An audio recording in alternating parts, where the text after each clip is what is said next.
Yeah.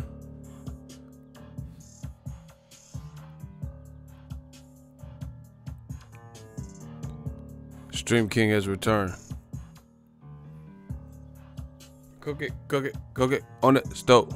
We go cook it, flip it, mix it on that stove.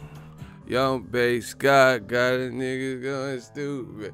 Young bass guy shooting arrows like I'm Cupid. Young, let's get it. The Stream King.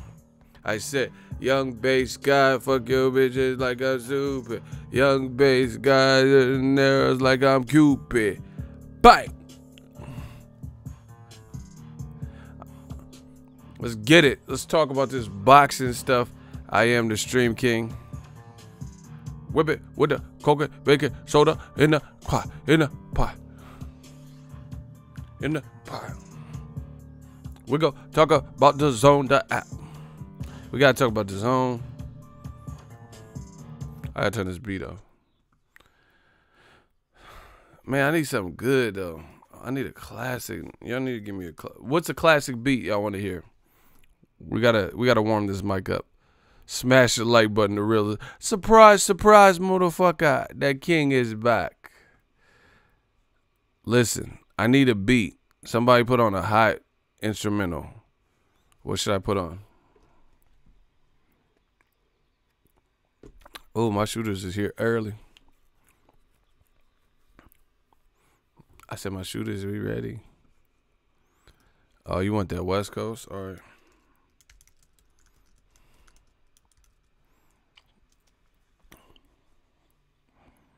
Let's do the roll call. I want to see where you guys are from. Oh, shit. Hold on.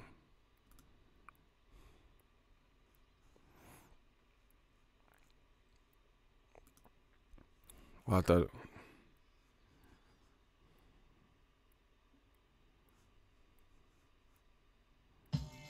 Yeah. And you don't stop. Rest in peace, Nip Hustle. 1, 2, 3 into the 4. Snoop Doggy Dr. Dre is at the door. Ready to... Let's get it. Before I have to put the... Giving the microphone first so I could bust like a bubble. Compton and Long Beach together now. The East Coast ain't got love for us. New media, we know where the fuck we at. Shout out to Cleveland. Stockton, oh... Man, let's get it. Stockton, Cali in this bitch. We know where the fuck we at. East Coast ain't got love for new media, Boxingego, and new media, let it be known then. Shout out to the Yay area. Cause I tick and I talk. Hell yeah. I need something different though. I need to give me, see, I gotta warm up too, you know. These beats ain't just for y'all. That's a classic though. Let's keep it going with the roll call. Don't worry about me. I got this.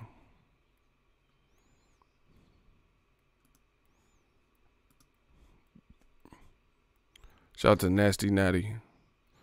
Ooh, that feeling it, feeling around, feeling it. South Carolina. That's a classic album. Hey, Reasonable Doubt or Blueprint 1? What's a better album? Blueprint 1 or Reasonable Doubt? Oceanside, California, Oxnard, Cali, by way of Dallas, Texas, it looks like. Indiana. Damn, see, this beat's taking too long.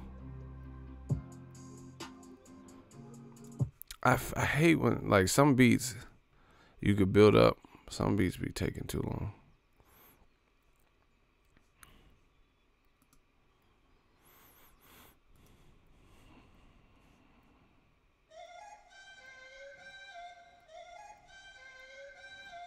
Hard to pick both classics. I got Blueprint. Close, but hey. This sounds like some bass shit though. Hey.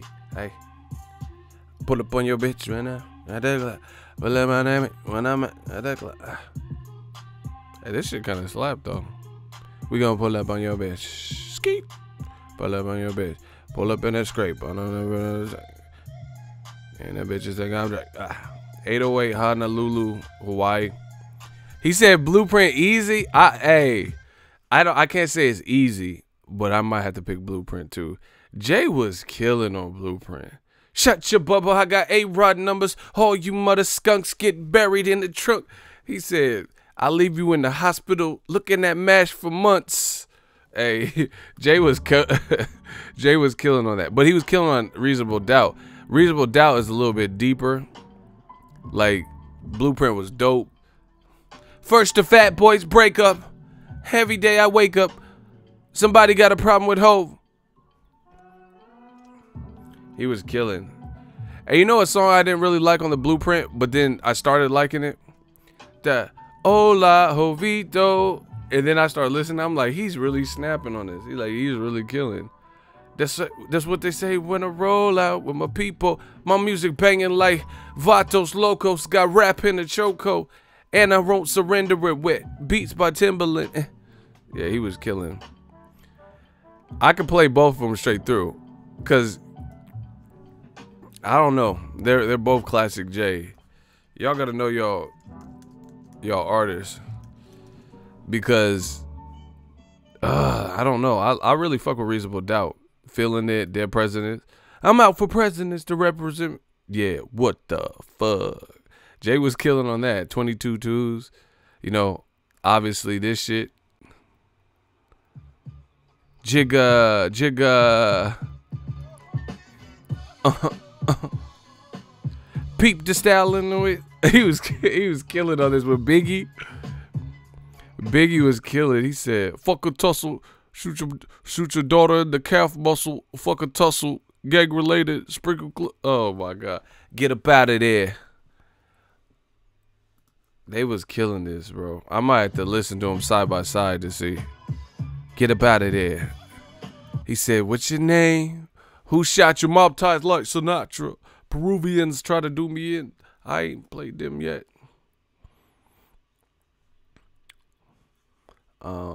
Yeah, Biggie was coming. And Jay was coming on that.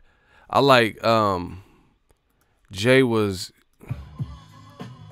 peep the style in the way that, No, I like that verse where Jay was like, what did Jay say? How did he start it? Time to separate from the cons, the platinum from the bronze. Yeah, he was killing. He was killing on that. Time to separate the, hold on. It's weird sometimes when you hear it, you like, I know the verse if I hear it. He was killing on that, bro. But I don't want to fuck up. He said, "What's your name?" Squeeze off on him. Left the paramedics breathing soft on him. "What's your name? Who shot you? Mob ties like Sinatra. Peruvians try to do me in. I ain't paid them yet. Trying to push 700s. They ain't made them yet." Hey, Biggie was killing. Biggie was killing. Rolex and bracelets and frostbit rings too. Niggas run away. Call me igloo stick. Who? Jay-Z and Big Smalls make your shit your jaw. Brooklyn. Going out for. Hey, they was killing. Hey, I didn't like the part. If Faye had twins, she probably have two Pacs. Get it? Two Pac. Like that. Like Pac said he slept with your chick. Like that. To me, that wasn't that like as clever as people try to make it. That just to me. That one part. But Biggie was really.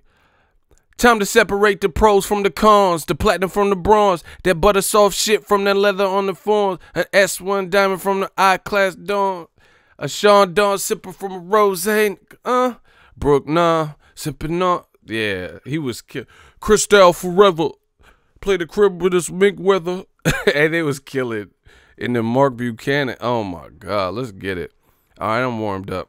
I got the vocals warmed up. I just ran some errands. We back. We got to talk about it. That man said, time to separate the pros from the cons, the platinum from the bronze, that butter soft shit from the leather on the fawns, a S1 diamond from an I-class dawn, a Sean Dawn sipper from a rose, Brooke, nah, sipping on. Jay was killing with that, bro. Jay was like, he blacked out on that. And Biggie. That man said, Cristal forever. Play this when it's mink weather. That's New York. You know, that's New York to me, bro. Shit like that. Or like Meth and Redman. Like, that's New York, bro. That's the East Coast sound to me. You know, LL, Meth and Red. Like that, I don't know, man. That back and forth. Like Meth and Red, when they did that back and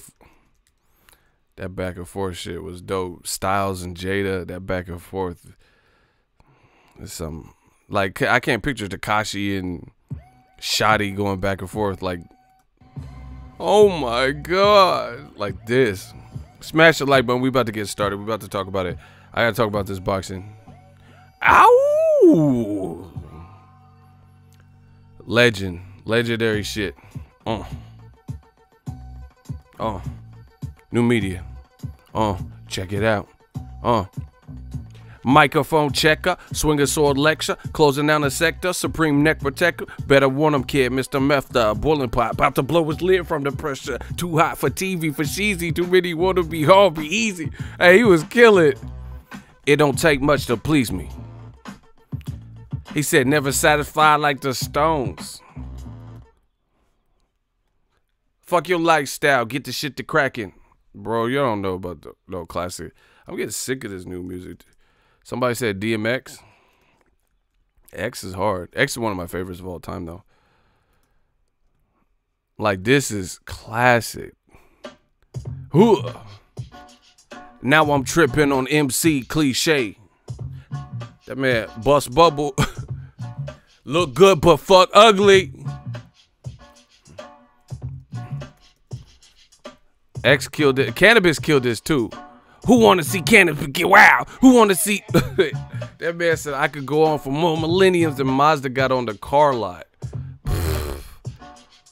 X killed this too. Stay out the dark, cause if I catch you when the sun is down, running clown, come up off that, I'm gonna gut it down, running now. I was gonna go, it's gonna be that. You see that? It should have finished you, dog. Believe that. Don't be a stupid nigga. Learn a lesson. I'm gonna get you either way. It's better to give. Let me give it to your sides, cause it's better to give than receive. Believe what I say. What I say. Don't make me put you somewhere where nobody. They don't come back on. You ain't that strong. Wrong. What you asked for, baby? Use a fake ski mat for it, baby. Oh my God. Yeah, I know what I'm doing, my man. So that is doing. This new media shit is easy. I'm a trip like Expedia. Cause that's my man. That man said when them lights are off, they don't come back on. You know it's wrong. What you asked for, baby? Use a ski mat. Let me just growl on the track. LL bodied this too. He had a show, Cannabis. Come on, Mr. Smith, come get some. My young son's fantasize of borrowing flows. Tell little shorty with the big mouth, the bank is closed. The symbol on my arms off limits that he was killing. I hold the Excalibur. Stop it. How dare you step in my dimension? That's how I feel about old media. How dare you step in my dimension? Your little ass should be somewhere crying in detention. I'm gonna do this one for fun. Hey, LL was, that man said, you hold a rusty sword, I swing the Excalibur. Stop it. Oh my God. My young son's fantasize of borrowing flows. Till little shorty with the big mouth, the bank is closed. The symbol on my arms off limits to challengers. You hold a rusty sword, I swing the Excalibur. Stop it. Let's get it. You don't know about that.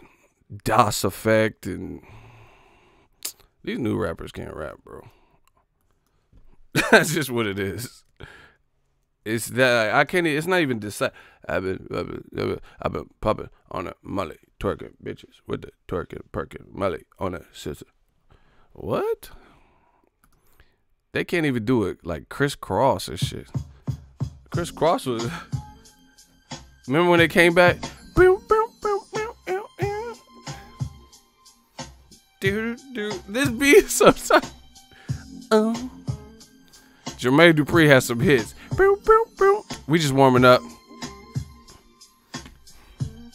Hey yo, Who got ya open, scoping out the track? It's no other than the sounds of the Daddy Mac. Still slacking, back patching up my turf. Cause after me was a factor real at the worst. Stomping, jumping, wannabes. But however, there's only one MAC. Me and I live for the big picture. Ways of getting richer. Mr. Quick to hit your sis. Hey, that was killing, bruh. Y'all can't even outdo Chris. Rest in peace, Chris Kelly. I think that's the one that passed, Chris Kelly. I'm balling in the Green County on chrome. I slip brothers on the deck and myself. I'm just lounging, leather sounds all around, and a dip on the other end, wanting to put me down now. No hesitation, I hops to it. You say it ain't easy being new media, but somebody gotta do it. True it, usually not represented right. Let's get it.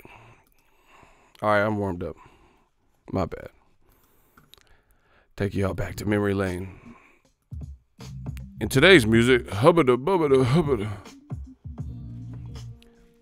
Ain't no better. No Vaseline is up there and hit him up. Yeah, that gotta be in the top 3. Ice Cube came so far. God damn, I'm glad y'all set it off. Used to be hard, now you just heard you was down with the AK. Did I see you in a video with Michelet? Acting like straight bozos. Went straight solo. Hey, Ice Cube was cute. How you gonna come on to? He was tight on Jacket for Beats too, but why did Cube come on up? God damn, I'm glad y'all said it all. Don't ever just get on the track with that much authority. That motherfucker. God damn, I'm glad y'all said it all. Used to be hard, now you just heard you was down with the AK. Yeah, we heard you was down with the AK. We heard you was down with old media. Okay. That man said, acting like straight bozos. See, that's why I like Ice Cube and I like Luda, because they be putting that emphasis on the word. Acting like straight bozo. Like, damn.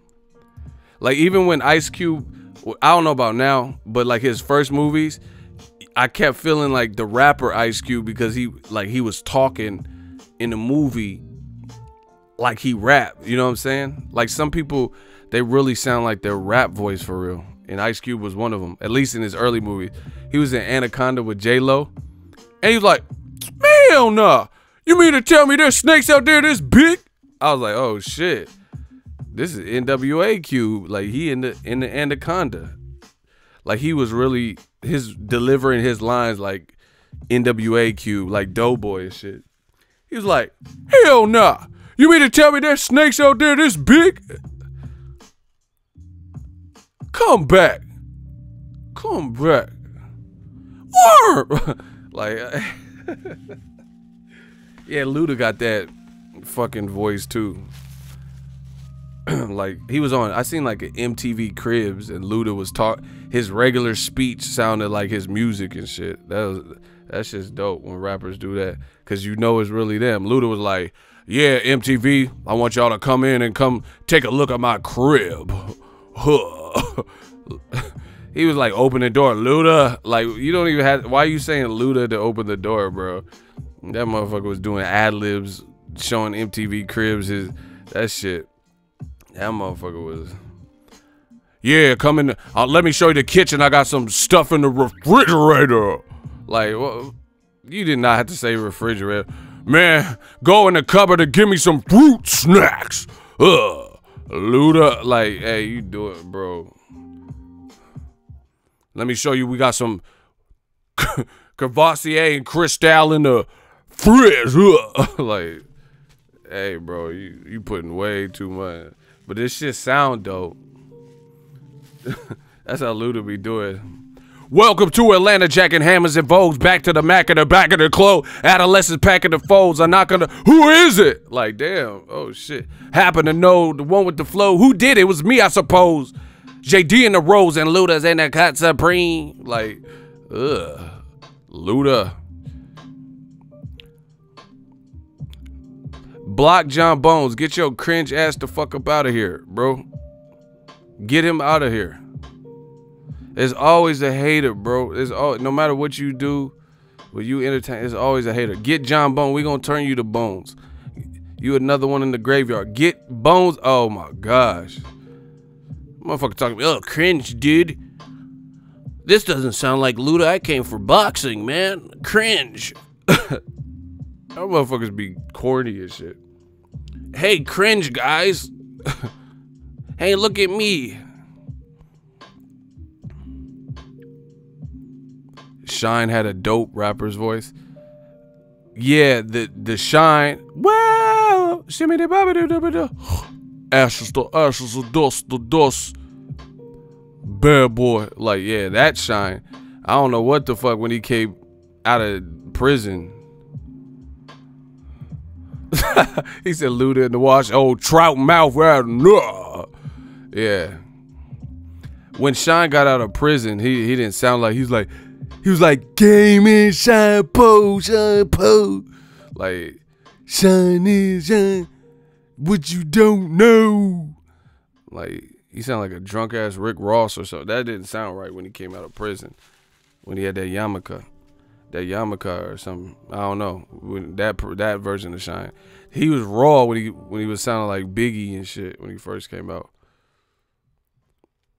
Now tell me who wanna fuck with us? Ashes to ashes, dust to dust. Yeah, that Shine was dope. When he got out of prison, he was like, Shine is Shine Po. 50 Cent, no more. Shine Po, Shine. Like, they hit you in the throat with a nightstick, cause he sounded like Red from what's that movie, Us? He started like his throat was fucked up and shit. He was sounding like Lupita from Us and shit. Jordan Peele's Us. Be careful. Be careful. Like when Shine really came out the trenches like Us and shit. The wee rabbit. Be careful. Be. She was doing hella creepy shit in that movie Us. Hey, hey, Lupita, you did your thing in that role. They might want to give you an award because she had that Shine Po voice when she came out. They're like, what do you want from us? Be careful. Shine is Shine Po. What? The king is back, bro. You see, y'all just be trying to set me up. Someone said Paul Bearer. You just want me to do the Paul Bearer. Undertaker. Why? I've waited for so long. Shine is Shine Po. Y'all just like when I do random in person. Like, this shit don't even have nothing to do with boxing. You guys do the Paul Bearer. Undertaker. I waited for it. That's how these motherfuckers in boxing. That's how old media sound. Like Paul Bearer. Wilder. Why didn't Wilder take the Dazn deal? He should have took the 100 million. Right? Like, it's the fucking, hey, if you don't shut your fubba you cubba ubba you ubba uber ass up, what the fuck? That's how old media. Why? You'll never get a paycheck like this, Walter. Walter. Like, you doing too much, motherfucker. Christopher Walken impersonation. And finally, he be y'all really be trying me. Going from like deep void like Luda, man, go in the cupboard and give me some fruit snacks, to walking. That takes skill. Hey, bro, that takes skill. Like, y'all try to catch me slipping. Y'all have me on some Paul Bearer. Do walking. Trying to see if I could jump and switch. The dogs, they were eating sirloin. Isn't new media? They got this thing, and that's how Walker be talking. Your father, he be damned if anybody took the watch and took a watch from him. For Christopher Walken, he's a dope ass actor. That motherfucker be dancing and shit in movies. I like him. You see, old media, the gone. Why didn't you visit me when I was in jail? Who wanted to see you in the cage, man? Y'all don't know about Larry Fishburne before he was Lawrence Fishburne. I know all the movies. Do Eddie? I ain't doing no fucking Eddie. Y'all need to start paying me like Eddie in the 80s. Your father, he'd be damned if anybody took the watch and the guinea, and fuck with him. And he knew it's nothing if I got a missed call on my phone. It's my phone. It's an iPhone. It's an Apple. It's an Apple product, and I just missed a call. Trying to do this live, my stream. Hold on, these impersonations got me hot as fuck. Hold on. Hey, Robert Singleton, why would you suggest this if... Hold on 1 second, it's hot as fuck.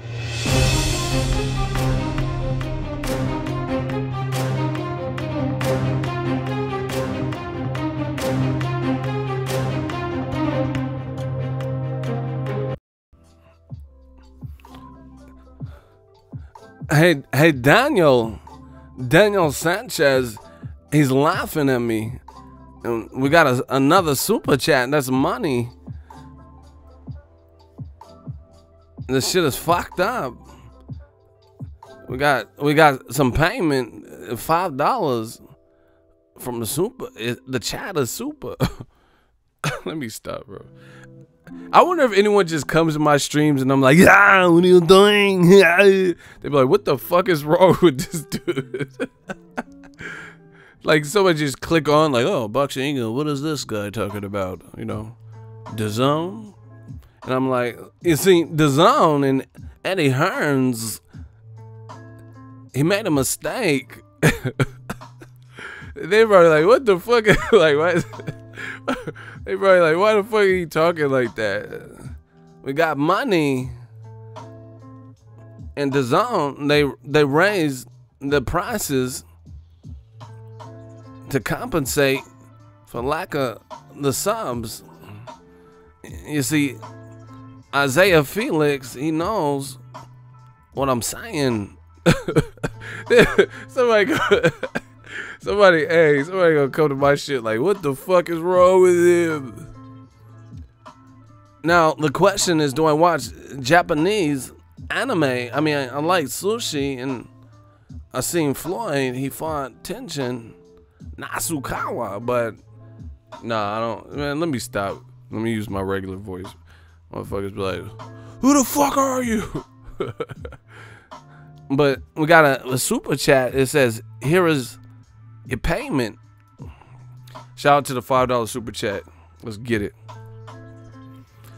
Dazn, you got me all wrong. Oh, wow. Y'all spitting bars and shit, battle rap. Listen, let's talk about it. The people want to talk about it. The mic is definitely warmed up. Y'all got me fucked up. The mic warmed up. Luda. All right, let's talk about it. Dazn match room, rematch room. Yeah, definitely a rematch room. Because Carlos Takam, he's literally a cat. That motherfucker got 9 lives. Because he keep getting big fights. So shout out to that man. He a cat. You know how they have cat woman? He cat man. Motherfucker got 9 lives with rematch room.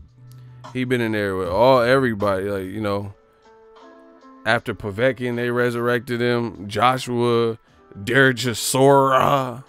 Fuck you, mean. Usyk, fuck you, mean. Like, this motherfucker got 9 lives. They putting him in with everybody. You know, I ain't mad at you. Got nothing but luck. Change. Shit. Change is good for any of whatever it takes for y'all to get out the zone. I ain't mad at you. Got nothing but love for you. Do your thing, boy. Do. I don't know how Carlos Takam keep getting all the fights. You know, we can't see Wilder Fury 2 for shit. We can't see Wilder Joshua, but Takam just in there with everybody. And Povetkin, Chisora, Usyk now, Joshua, whatever. But anyway, that's the fight. The weird thing is, you see the thing, the fight, it got announced. They announced this fight. One thing they did was smart, was they got off the date or the day before Wilder's fight. Dazn, in my opinion, should stop doing that. If you don't have a card that really fucks with or competes, or is enough of a contrast to the point where your card does better, then I wouldn't really compete against some of these other cards at the moment. So they were smart to move it from May 17th, May 18th, because that would have collided with the Wilder weigh-in / the Wilder fight, depending on what day they picked, right? But so it's happening a week later, and it's happening in Maryland, and I believe Lomachenko fought there, and that was when Gervonta and Tank, or that don't even make sense, when Gervonta and Tevin were like both there, because you know Tank's from that area, and then they had that run in with, I think Tank or one of them had like a white shirt and stuff like that, and they were like yelling at each other. That was at the Lomachenko, I think Sosa, I think it was at the same venue and everything. The thing that I don't understand, he said this is a good opponent for Usyk's first heavyweight fight. It's light, it's alright. I mean, I can't, my thoughts are this: I can't knock Usyk, he's moving up a weight class, so you know, but it ain't no legendary shit. Mikey's first fight at welterweight was Errol Spence. Andre Ward's first fight was an undefeated Sullivan Barrera. So, you know, it ain't better than that. Sullivan Barrera had an 85% knockout ratio, knocked out Cairo Murat, who Bernard Hopkins beat, but didn't knock out, you know. And Andre Ward, with legal issues and long layoffs and stuff, he came back, fought Paul Smith, had another like year plus layoff, said he was re-upping with HBO. And it was already a known thing, like that he had signed and agreed to fight Kovalev. You know, he signed to fight Kovalev, and his first fight in that HBO deal was Sullivan Barrera. Okay, Darrell the King, I just gave you 2 examples. You just gonna focus on Mikey. You're not gonna focus on the Andre Ward. So if you keep wanting to interrupt, we'll just put it in the hot seat. I just gave you 2 examples. Ward beat Sullivan Barrera like every round and shit. You have to be careful, man. Fuck that. Yeah, like y'all want to be selective hearing and shit. Andre Ward moved up and fought a big puncher in Sullivan Barrera. Carlos Takam, he has heart. That's what we'll say. You know, he tries and he has heart. But he's not really considered a super heavyweight. He's not considered a guy. He's like 6'1". You know, he really has a more of a cruiserweight shape. He's just like muscular. Ward moved up and took a tougher fight with Sullivan Barrera. Sullivan Barrera was undefeated Cuban, and Andre Ward, I was at the fight. He wasn't bigger than Sullivan Barrera. Similar heights, but you could tell Barrera was more filled out at the division. So again, it's cool, you know, this is the first fight. I'm not saying you have to immediately, but once again, this is that old media shit. Ward versus Canelo. Canelo will get broke up versus Ward at 175. I don't even want to see that. I'll watch it. If they make it, I'll watch it. It's not a good fight for Canelo. You guys live like y'all. Do y'all smoke Sherm? Like I'm honestly, I'm starting to question it with boxing fans. Do y'all like Sherm? Y'all be dabbing? Like, do y'all smoke dab? Like Sherm? Yeah, I didn't know you like to get wet though. Sherm, Dust, PCP, Primo, Old Dog, Butt Naked, Mad Dog. That's what you had. Like, bro, Ward versus Canelo. That's not a good fight for him, bro. Y'all like to smoke that Sherm, and we're just figuring it out. No, it's like a Sherm high. Niggas think they learned to fly. That's like Pac said. No, they're really off Sherm. Like, nobody. First of all, you know the fight's not gonna fucking happen anytime soon or next. We'll say next. Yeah, see, Mr. J, no, they off that Blue Magic. Yeah, Blue Magic. It's a name brand like Pepsi. I guarantee it. Y'all off that Indo. They call it Indo, smoke more like Aldo. Like, y'all off Indo and Aldo. You know Canelo, he has to get past Jacobs. What are we even talking about Ward for? Victor Gonzalez. Why are we talking about Ward Canelo? That's clout chasing. Let him get past Jacobs. Let's see how he does. And then let's talk about it. And if he gets past Jacobs, and you as a fan, Victor Gonzalez, want it so bad, write a letter to Golden Boy and say, hey, my name is Victor Gonzalez. I'm a longtime fan of Canelo. I would love and pay for a fight with Andre Ward at 175 versus Canelo. I think he has a hell of a shot, and see if they make it. If not, I'm not doing all this clout chasing shit, bro. You guys are off Sherm, and you know that shit is not finna happen next. Just because De La Hoya said it. If I'm wrong, then I'll be wrong. And I'll be like, oh shit, I'm on Sherm because De La Hoya made that fight next after Jacobs. Come on, bro. Stylistically, it wouldn't be a good fight for Canelo. Y'all think Canelo is like Mega Man or some shit. He's good. He's a dope ass fighter. He's a dope fighter. He's not Mega Man and like fucking Sonic the Hedgehog. You think he's some fucking toe jamming Earl or some shit. He's a person. He's already been beaten before. It's not a good fight for him. If we're really being real.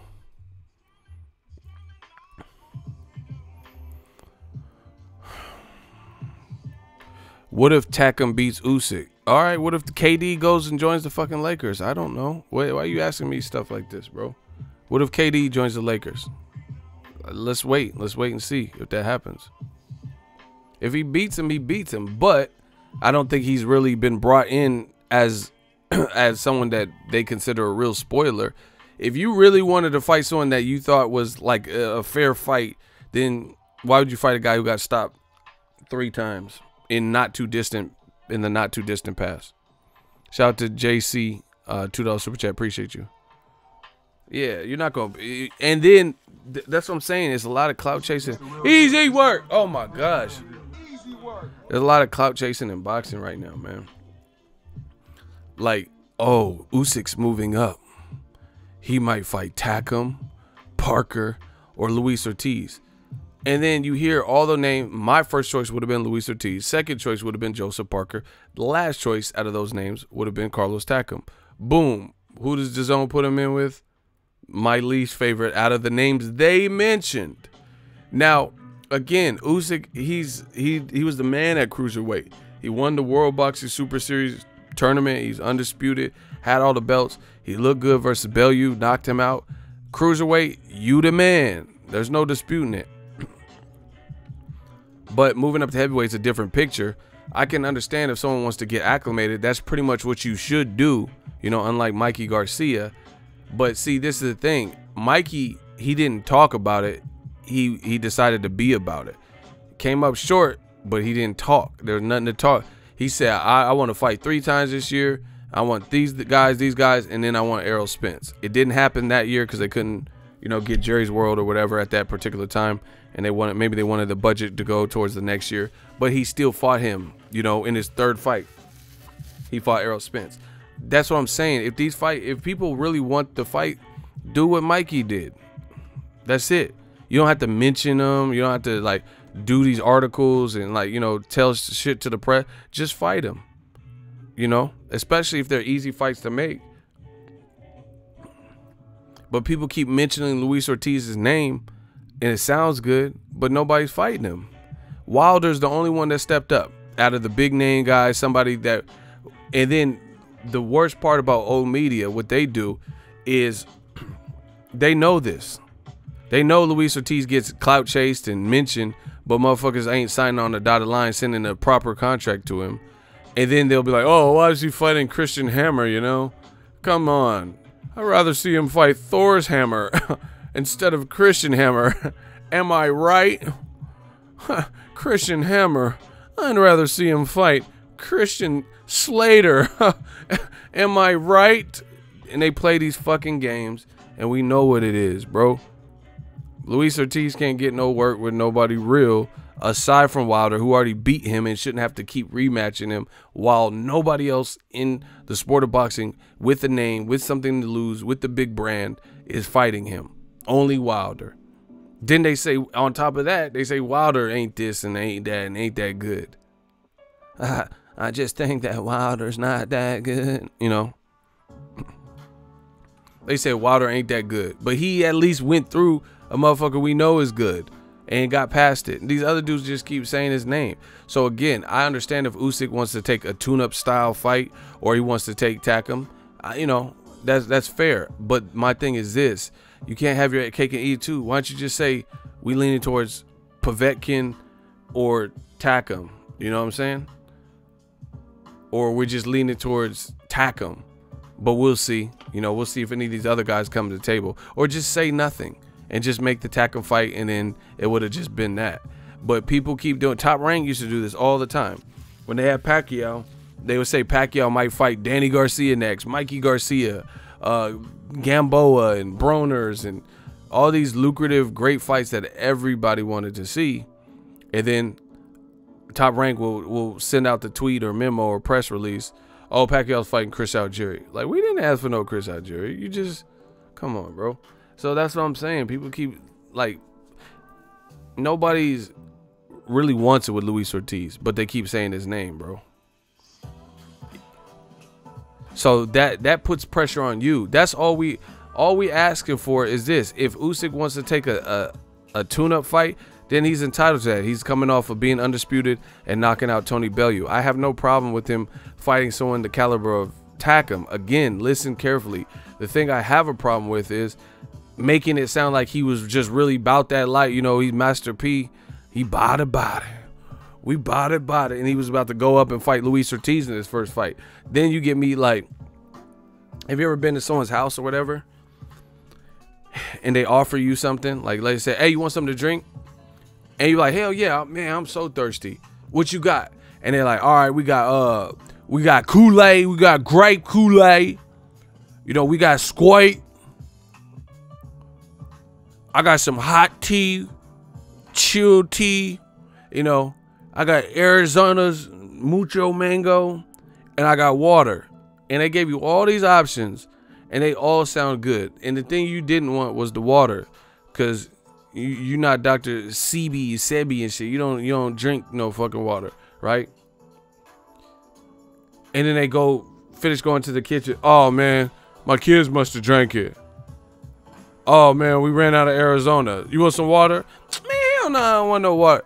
Like, I didn't want to. You gave me all these other options. Man, fuck H2O. That's how I would feel. You feel me? If you just gave me all the options of other, like, hood elixirs and great, delicious beverages, and I was, like, down for all of them, and the thing I wanted least was water, and then you go look in the fridge and find out your badass kids, baby kid, drank everything up, and now you only have water remaining. That's something different, as opposed to say, hey, you want some water? And you get up to the fridge and go get, yeah, I want water. And then you go back. Now you're getting what you expected. You know, that's what it's like remedial stuff here. It's like not even easy. Like promoters, I don't know if they think like building up anticipation, you know, maybe, I don't know. I would be curious to really talk to Luis Ortiz's team to see if they even had like a legit offer to fight Usyk. I would really be curious at that. You know, I don't know behind the scenes if they did or not, but either way, what's the point of making people, like, making it sound palpable and making it seem like a real life option? See, Robert Singleton pissing us all. He said, and the shit is tap water out of all of that. That's what I'm saying. They ain't even got like a Brita pitcher. They don't even have like no filtrations. So it's like the water in Mexico that you're not supposed to drink and shit. You know, you see little floaty things where you drink. You see tadpoles and shit in it, bro. I'm drinking straight chlorine and gas, bro. That's what I'm saying. Like, so it's just better to. It's better to not to not create false expectations. That's what I feel. It'd be better to just say, all right, we don't know who the fuck Usyk fighting. We'll get back with y'all. You know, we gonna get back with y'all. And then we just find out it's Takam. Or instead of like, cause it's all, you notice this is a commonality with Rematch Room. You know this, right? Dillian White. They said, oh yeah, for Dillian, we have a short list that includes Tyson Fury, Luis Ortiz, and Derek Chisora rematch. You know, all these good fights. And I'm like, he gonna fight Derek Chisora. That's what Eddie Hearn gonna make him do. Oh, we have a press conference for White Chisora 2. Another cracker of a fight. It's like, come on, man. Nobody is biting off the pump fake. You know what I'm saying? Nobody's biting off of it. So stop doing it, because do you know how stupid you look trying to pump fake? Like in the game of basketball, how you trying to pump fake, and the person is like guarding you so well that they're not even like biting it. They're not biting on it. It's like fainting in boxing, and then the person doesn't bite in it. You can get countered. You know, you trying to pump fake and shit, and they're not moving, they're not deterred or anything. They're just looking at you like what the fuck was that? That's what people do when they start listing out this variety of opponents that it could be, that we know it's not going to be. You know, you didn't really see that with Wilder, right? Wilder didn't say, oh, I'm gonna fight Joe Joyce, and you know, Mike Tyson's coming out of retirement, or it's gonna be Dominic Brazil. You know, I'm gonna fight Tony Todd from the Candyman, or Dominic Brazil. He was gonna fight Fury. We all know that Fury didn't want it. Went over to ESPN, so we knew he was fighting his mandatory. Boom, easy in. Whether you like the fight or not, there was no confusion. There was no like, oh, we got a short list of Luis Ortiz 2, Joe Joyce, and Adam Kanowski. You never really heard the clout chase. You never really heard them bring up several names, and then he ended up fighting the guy that was least favored on, you know, same. I'm telling you, Rematch Room keeps doing this. Anthony Joshua put out a poll. Literally, he said, oh, it's mad. The fans. I'm gonna let the fans decide my next fight. The fans is mad, right? He put out a poll on Twitter. He didn't even include Gerald Big Baby Miller's name. He didn't say like, oh, you could pick this guy, you could pick Miller. He didn't even pick his name. His name wasn't even on the poll. The names were Wilder, Tyson Fury, or Dillian White. Guess what? Anthony Joshua is not fighting any of those three people at all. He's not fighting any of them. He's fighting Gerald Miller. He did this again after he beat Takam, who's, you know, fighting Usyk. After he beat Takam, Eddie Hearn says, oh, we got 3 fights for 2018. Joseph Parker, Tyson Fury, and Deontay Wilder. Those are the 3 fights we fight for the fan. He fought one of those people, and it was the least desired one. It wasn't Joshua versus a domestic lineal champion and rival that he's beefed with on Twitter, Tyson Fury. It wasn't the fight we all want, Wilder or Joshua. You fought the newest champion that needed the most development and hadn't really excited in some recent performances that was still a champion in Joseph Parker. And then you fought Povetkin, and you didn't even fight a 3rd time. You know what I'm saying? So I think people are getting, like, they're just not biting. They're not biting on the pump fake, you know? Like it's becoming too predictable now, and that's not usually a good thing, you know? Be like, oh, yeah, Usyk's moving up. He might fight Luis Ortiz. I knew he wasn't going to fight. I told y'all. I said, listen, if I ever get one of these wrong, I don't even know if it's gonna happen, because the way my role has been crazy. I told you Dillian White wasn't gonna fight Luis Ortiz in December, right? And I told you Usyk's first fight at heavyweight wasn't gonna be Luis Ortiz. I said these things. I said it. I predicted this shit into apocalypse. I told you on my first album, I told you all this stuff. And guess what? Once again, I was right, which means new media was right, which means we're winning. Get over it. How did I know? How did I know that Usyk's first fight at heavyweight? And listen, I'm not no bully. I'm not saying Usyk, he just needs to take the toughest fight. But you mentioned him. I didn't mention Luis Ortiz for your first fight. But yeah, since you brought it up, that does sound mighty good. You know, so don't try to flip this and blame ego and be like, the Black Channel, why would they want Usyk to fight? Why would Usyk fight Luis? Can't come.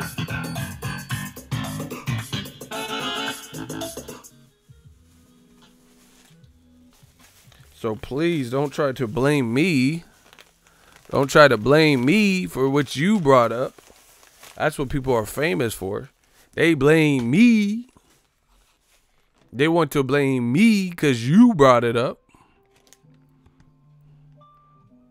Man, I'm a lifesaver like gummies. I say I'm a lifesaver like gummies. You know what I'm saying? You brought up Luis. I didn't say, oh, Usyk need to fight Luis Ortiz in his first fight. I didn't just make no DJ request at the party. But if a DJ says, oh, y'all want to hear that new Chris Brown? Y'all want to hear that new Chris Brown and Nipsey Hussle? And we're like, yeah, that sound. I ain't heard the song, but my friend was telling me about. Yeah, play that C Breezy and Nipsey Hussle. Play that LA shit, Buster. You know, you told her, you brought it up, and then he's like, man, I ain't playing it. We gonna play Cotton Candy, Sweet as Gold. Let me see that Tootsie Roll. Tootsie Roll. Like, nah, we don't want. We want to hear C Breezy and that boy Nipsey. You said you gonna play Chris Brown and Nipsey Hussle, and you playing Tootsie Roll. The butterfly, that's old. Let me see Tootsie Roll. Tootsie Roll. Nah, fuck that Tootsie Roll shit, bro. What you talking about? Ain't nobody request this. So this is what. Don't get mad at new media. You the one say you had Chris Brown and Nipsey track, and you want to play it at the party, and we say yeah. Yeah, man, I'm not playing that one. I'm gonna save it for another day. But I will play the butterfly. That's old. Let me see your Tootsie Roll. Tootsie Roll. Like, bro, cut this Tootsie Roll shit off. We about to jump you. We about to jumping. See, you can't do that out in Cali. You can't just be playing Tootsie Roll. We want to hear that nip. We want to hear that neighborhood nip. Cut. Hey, cut. We need to hear that neighborhood nip, bro. We don't want to hear this bullshit you talking about right now.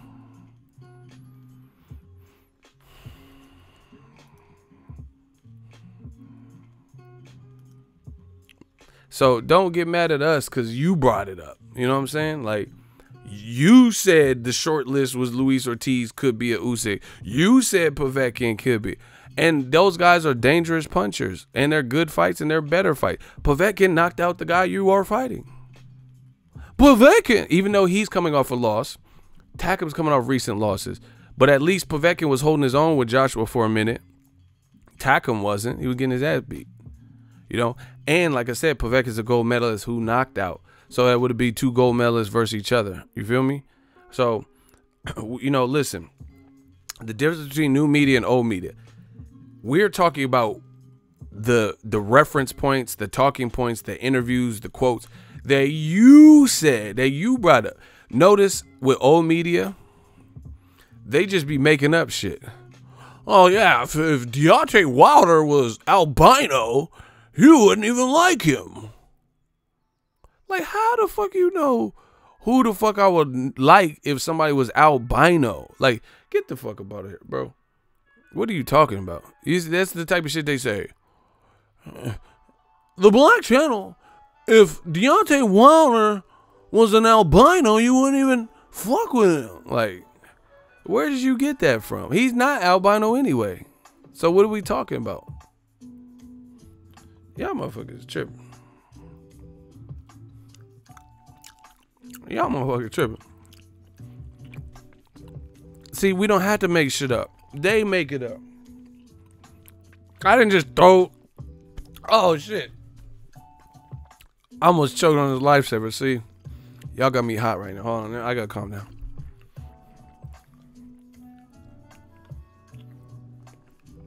Anyway, I didn't just throw Luis Ortiz's name in the mix and just say, Usyk, yeah, you gotta fight, you know. And funny, coincidentally,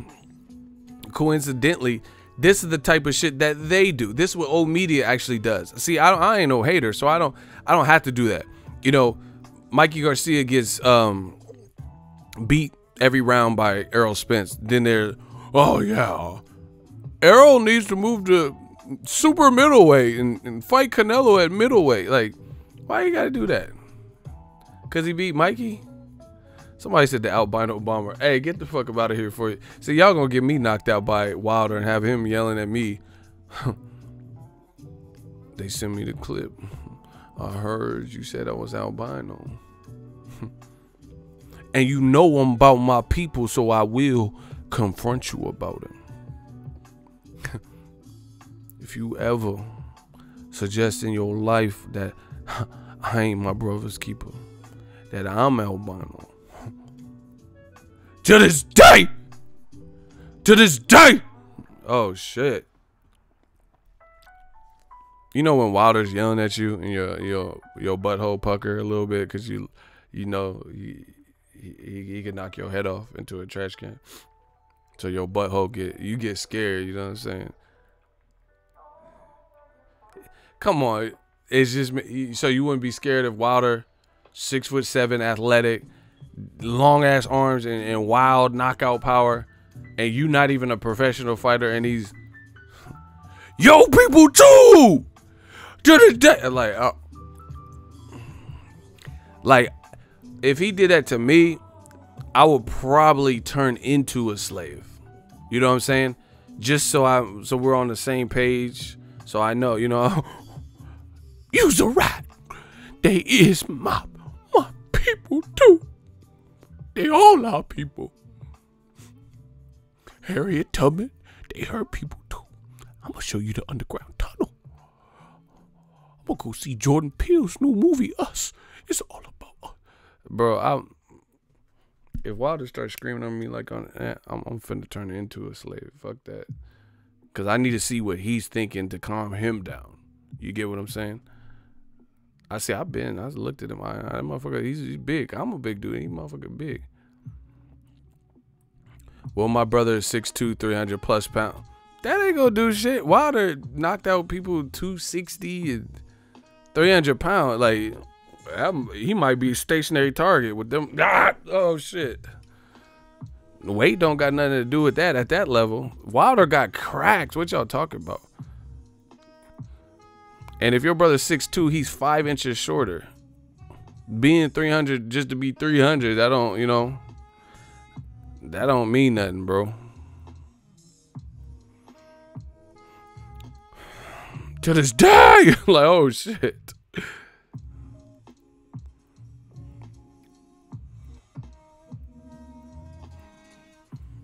I'm just saying, you know, if Wilder did that to y'all, pulled up on y'all, your butthole gonna pucker a little bit. Oh shit.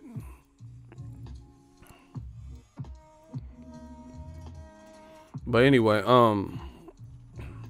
yeah, the Usyk fight. The other thing about it, I mean, like I said, it's a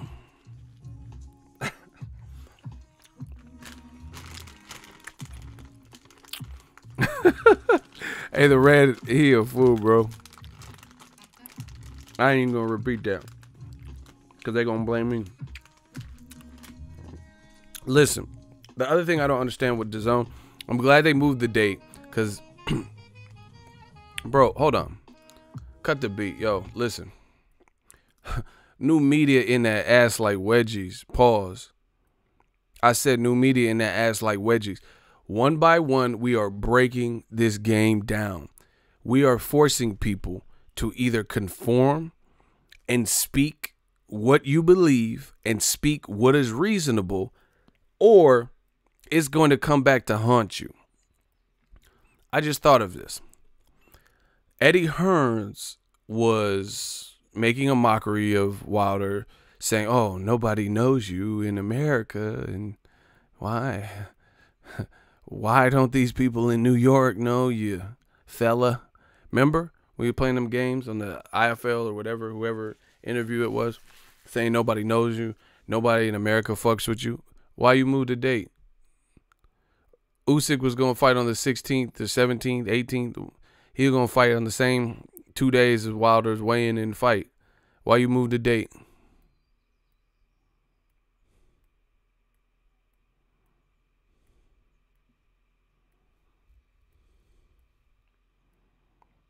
If he's not a star. See, that's what I'm saying. We forcing people to, you just got to fess up. You got to just fess up. We'll reanalyze what you said in the not too distant past and determine if that makes sense. So, once again, why did you bow down off of that date if nobody knows Wilder? If you really believe that. Eddie Hearn said nobody knows Wilder in America. He's not a big star. He's, he has work to do. His resume sucks, whatever, those types of things. So why didn't he force the issue and keep Usyk versus Takam on the 17th or 18th?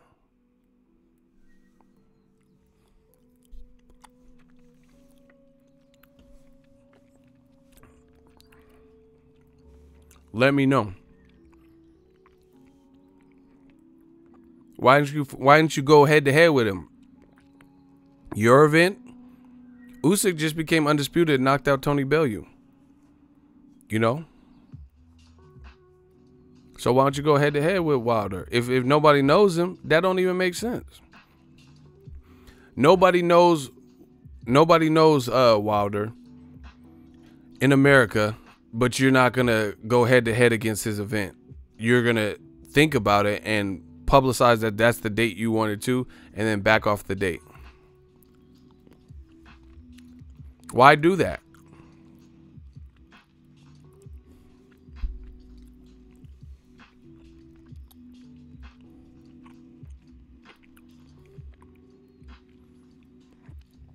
Let me know. Can someone answer me or what? Y'all can't hear? Am my mic working? You see how no one answers my questions? They're straightforward questions. Pretty easy. If you have a logical answer, they're easy. Eddie Hearn has constantly and vehemently stated that Wilder is not a big star. No one in America knows him. He did this little charade, asked people in New York who Wilder was. They didn't know who he was. Oh, Dion, Jamal, I don't know. Right? Cool. So since it's already been publicized that you in Dazn, and Dazn has all the money, like Eddie Hearn says, and we got the biggest budget in boxing. Plus, you have Usyk, who was just undisputed and just knocked out Tony Bellew in a good performance. And he was undisputed, won the World Boxing Super Series and the Ali Trophy. Then why did you move the date? That's all I want to know. Why did you move the date when it would have fell the day of or the day before Wilder's fight? Why did you move the date if nobody in America knows? See, this is what I'm talking about. No one's answering the question. This is what happens when you disrespect America. You have those harsh realities. America's a different playground. This ain't the UK. No disrespect to the UK.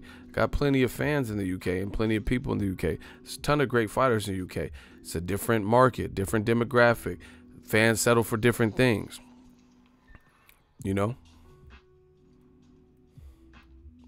That's just the reality of it. But what I want to know is, once again, this is an open and shut case, Johnson. I want to know if Wilder is not a big star and nobody knows him in America. You're fighting Usyk versus Takam in America, and you were pondering going head to head either May 17th or May 18th, which would basically be going head to head with little old Dominic Brazil versus Wilder, and no one already knows who Wilder is. Then why would you move the date?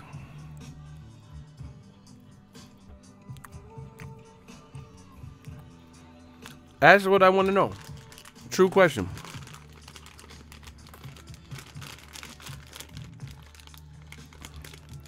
When Mayweather-McGregor was fighting, that fight was announced after Kodo Kamagai. Kodo Kamagai was already a thing. Golden Boy didn't change the date. They just wrote it out. So why won't Dazn just write it out? And why didn't they keep the 17th or 18th as previously reported? Laureen Nichols, thank you. Appreciate you. That's what I'm saying. New media, man. You gotta make it make sense.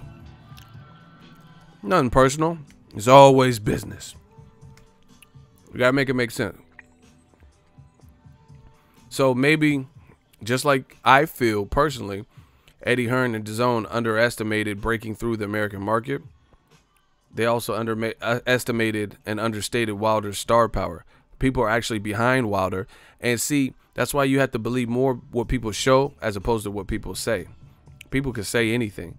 I'll fuck you up. I'll knock you out. I'll beat your ass. And then when you see them, it's crickets. But if they said that and then you seen them and then they did make good on their prompt, then okay, then they showed you what they said. Or if a guy's like, I'm gonna get this girl's number, I'm gonna do this, and then he chickens out and he doesn't even go approach her. So you don't listen to what people say, you gotta listen to the actions. The actions show me that you bowed out off of the date. You didn't want no smoke going head to head with Wilder. So it leads me to believe that you feared that, and that's not even Wilder's biggest fight. You know, it's personal, and they did a good job selling it, but that ain't Wilder's biggest fight. And you didn't want to go up against it with your fight. You have someone who just won the Ali Trophy, undisputed, just knocked out Tony Bellew. That was a good win for Usyk. Skilled guy. Some people have him on the pound-for-pound list in different spots. And he's fighting Takam. He's moving up to heavyweight. Why won't you go head-to-head with Wilder versus Brazil? Your fight would have been in Maryland or wherever. Wilder versus Brazil is in New York. You know why? Because that's too close in proximity. And you know the East Coast is fucking with Wilder's fight. You know? And even people who can't travel to the fight live, they're going to be fucking with Showtime's fight. That's why. So you rather stop the bleeding and stop the insanity and just bow off of the date. Chess moves. And again, if what I'm saying is false, then why did they move the date? I'm pretty sure the MGM Harbor, if it was being reported that the 17th, 18th were open or flexible, they could have got that date. Because if that wasn't the case and they didn't even check or reserve, or, you know, it was already booked up with the Celine Dion concert or some shit, then why would the reports on ESPN and stuff have even suggested the 17th and 18th?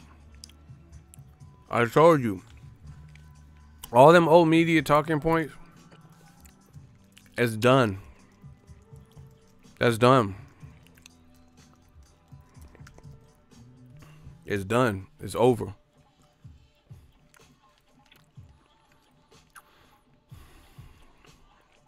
You have to make sense.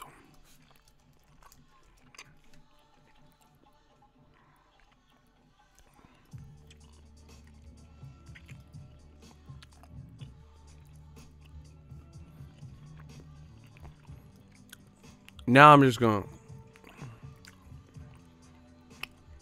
gonna just show y'all.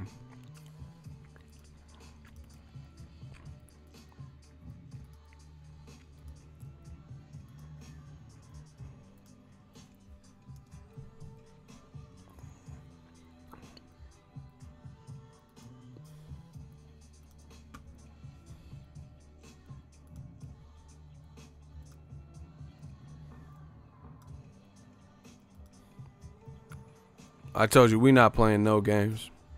This new media. ESPN. Cruiserweight champ Usyk moving up in weight. He will be moving up heavyweight with a spring fight against former challenger Carlos Takam. Usyk's promoter, boxing promoter Hearn, said to ESPN, right? The Takam deal is done.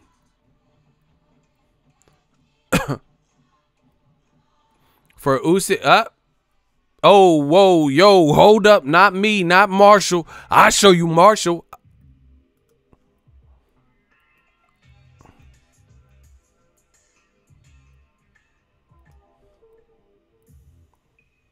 Oh, whoa, yo, hold up. Not me, not Marshall. I show you Marshall. Look. For Usyk's heavyweight debut, Hearn had told ESPN the plan was for him to fight on May 18th in the main event of a Dazn card in Chicago with Takam as the likely opponent. Obviously, that has changed, and now it's in Maryland. Now it's in Maryland, and we know it's because of the Wilder fight.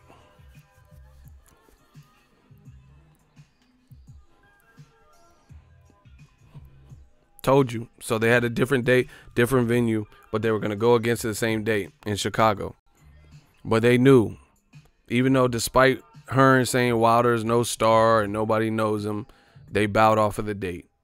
That's in stone. In fact, this is an exclusive ESPN interview. Hearn told him the Takam fight is done. So they've known for a while. This was published, let me see, March 29th. But again, you don't want to go up against Wilder. But that makes no sense since you said Wilder is a nobody in America. It's just looking crazy for old media, man. I'm just saying you can't say just whatever anymore. And Eagles Army is thick. It's not even just me anymore. You got people in the comment section leaving great points and bringing up dates and arguments and article. It's just what it is.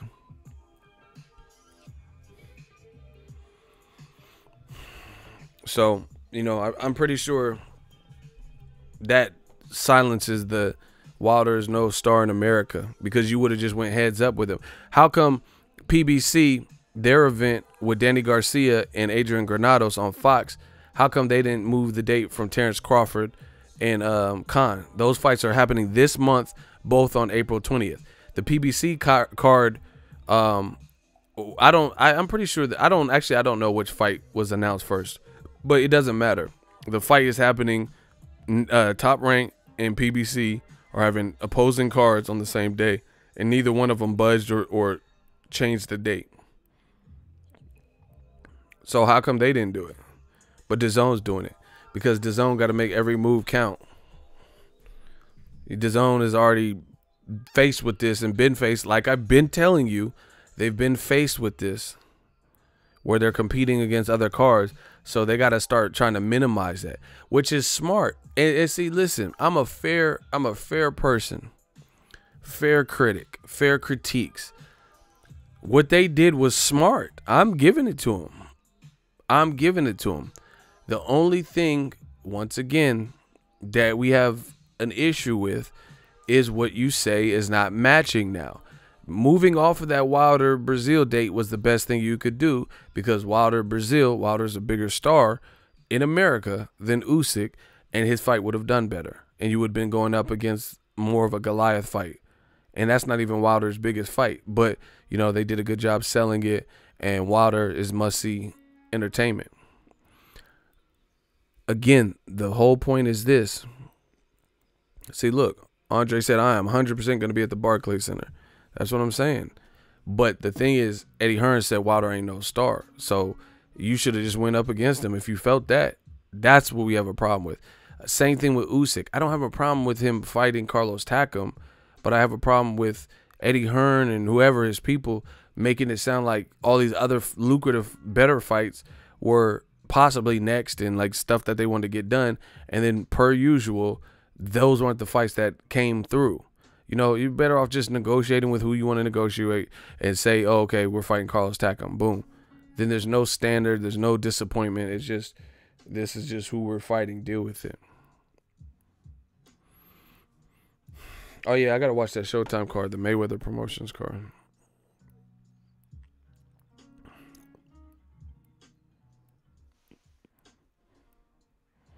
Yeah, Showtime has a Mayweather Promotions card going on right now. So that's my thing. You know, it just, you got to make it make sense. And some of this stuff is not making sense, to say this and that and then not want to go against Wilder, you know, but he's no star. So something has to be off, right? Here's another thing in DAZN news. aside from selling parts of their stock, here's another thing. New media is on fire, man.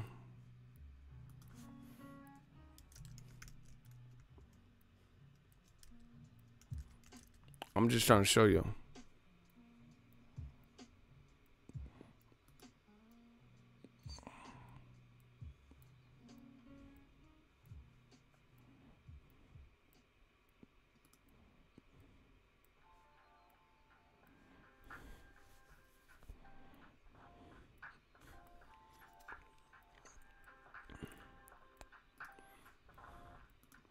Y'all ready?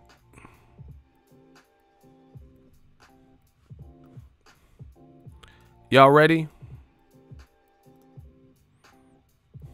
If y'all ready for me to show you, can I get a hell yeah? I'm ready. If y'all are ready.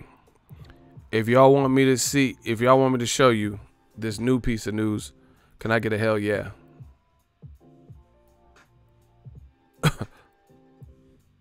I need that hell yeah in the comment section.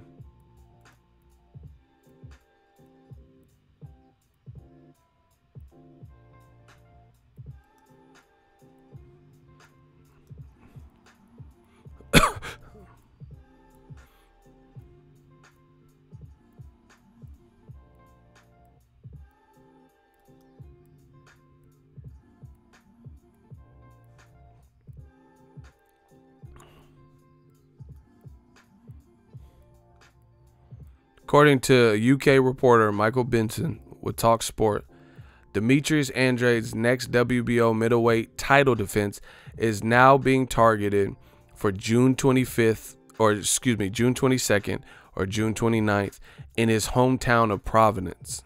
However, Mad Selecki has a hand injury, and so he won't be the opponent as planned, according to Eddie Hearn speaking through ESPN. Once again, new media. I don't know what decision-making process is like at Dazn. I don't know who's making the decision. But once again, now it's just like unheard of. This is unheard of, like the thought process, right? So let me unpack this for you guys. According to, I guess, Eddie Hearn speaking through ESPN, right? Eddie Hearn is now saying that Andre don't have a partner because Mad Selecki is hurt. He injured his hand. It's hurting him to punch the heavy bag is what I heard. They were talking about Triple G fighting at Madison Square Garden with Demetrius Andrade as the co-feature. Now they're saying Gennady Golovkin. I haven't heard any other names better than Hassan Endam, right? Now they're talking about Triple G Andrade not fighting Selecki at all, and Andrade not fighting on that card at all, and instead fighting in a different date at his home in June, which leaves the Triple G fight naked. Wow. Once again, I've already explained my thought process. Andrade doesn't have an opponent, man. His opponent is injured now, per Eddie Hearn. Canelo is fighting a tough fight in Daniel Jacobs. Daniel Jacobs is fighting a tough fight in Canelo. Triple G believes he beat Canelo and beat Jacobs, so he has no excuse for a tune-up or light touch or whatever. Plus, he's 37 and he has some grounds to keep up because the middleweight was not packed. So you'd rather give Demetrius Andrade his own date, take him off the Triple G card, give him his own date in Rhode Island against someone not even Selecki or Selecki, remove him from the Triple G card, which would have been at least incentive. You could have seen 2 for 1. And then now, you know, the latest rumor was Triple G versus Hassan Endam. So that's horrible. Instead of just making Triple G and Andrade fight, Andrade don't have an opponent. Triple G has a rumored opponent, but nobody really wants to see that. Hassan Indam. It really means nothing. So the powers that be at Dazn, even though Andre's free and Triple G's free, they refuse to make that fight. Wow, that's crazy to me, bro. That's crazy.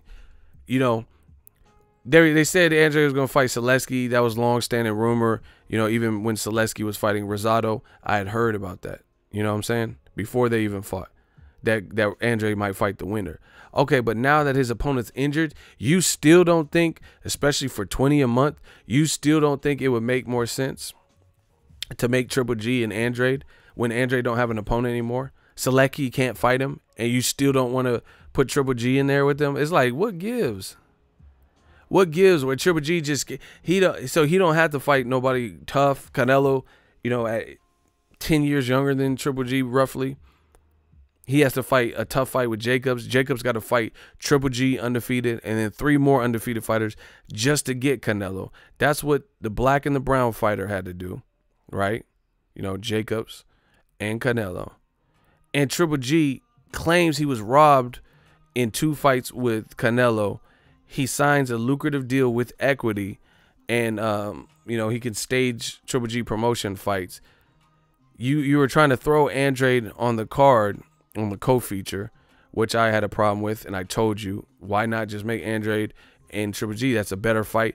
Plus, when the winners, if they if Triple G fought Andre and if Canelo fight Jacob, the winners could fight each other for undisputed, right? Now they're saying, according to Eddie Hearn, Selecki can't fight because he's having soreness in his hand, and you still not gonna make Triple G versus Andre? Wow, wow.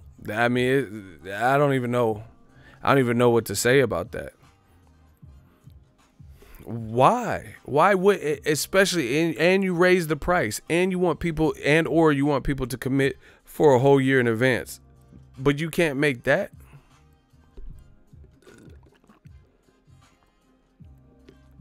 Rob Brants with Top Rank. Why are we talking about him? Rob Brants with Top Rank. That fight don't come off unless, you know, unless they work with Top Rank. I don't remember no Dazn and Top Rank big fights. So explain to me this. Like, so now Andre needs a dance partner. You would rather shove him in Rhode Island, where he's from, not even fighting Selecki, so I don't even know who you're going to try to make a fight with for him, instead of having 2 Olympians fight and then the winner fights Canelo Jacobs for undisputed. Yeah, I don't know. I don't understand that theory or that concept.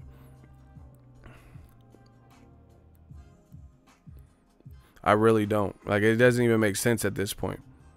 You know, and then even if Triple G doesn't fight Andre, Triple G versus Andre on one card is still more appealing and appetizing than Triple G by himself fighting Hassan Indam. And then, you know, we know Usyk's not going to be on the card because he's fighting Takam on his own card. It's like, what's going on, bro? Like, what? I don't understand. What card?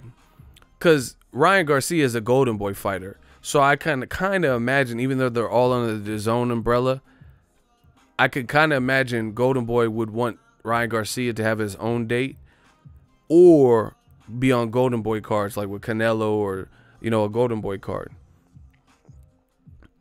So I don't think someone like Ryan Garcia will probably be likely for Triple. So who are they going to put on the undercard? Triple G versus Indam, and what card are you going to build around that? When it didn't matter what card you build around it if you just make the better main event. Because fans will at least put up with that. Where if it's Triple G versus Andre for a belt, you know, with the implications that the winner could fight Canelo Jacobs' winner, then at least the main event is hard. The main event is something we all need to see and should see. So the undercard would just be a bonus if they could put something together. But if you put a fight together like Triple G versus Hassan Indam, and people aren't even really stoked about the main event, and then you put like a boo-boo undercard, it's just like, how's that going to help?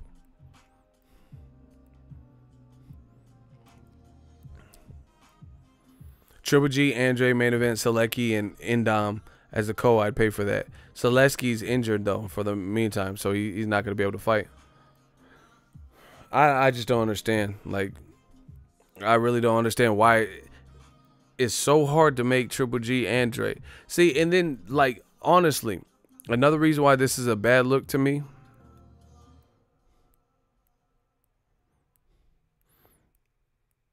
is because you got to question yourself as just a rational thinking person. Aside from Wilder being with Premier Boxing Champ, Showtime, Fox, whatever, being on a different side, do you really think his side is the major problem when Dazn is not even making an in-house fight that should be easy to make with their own guys? Like, really, just really ask yourself this. You got Triple G, and from the looks and sounds of it, he's being cashed out to fight on your network. You beat ESPN and PBC to get him, right? Cool.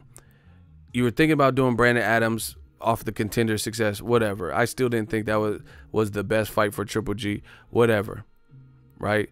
Then it looks like Al Heyman outbid you, and Jamal Charlo's getting the Brandon Adams fight. That's what it looks like. Then they say Triple G might fight with Demetrius Andrade and Selecki as the co-feature, Triple G versus Hassan Endam, right? Now they said Selesky's injured and Andre's going to fight his own card in Rhode Island, where he's from, on a separate date. But who's he going to fight? You know what I'm saying? And why wouldn't you just make Andrade versus...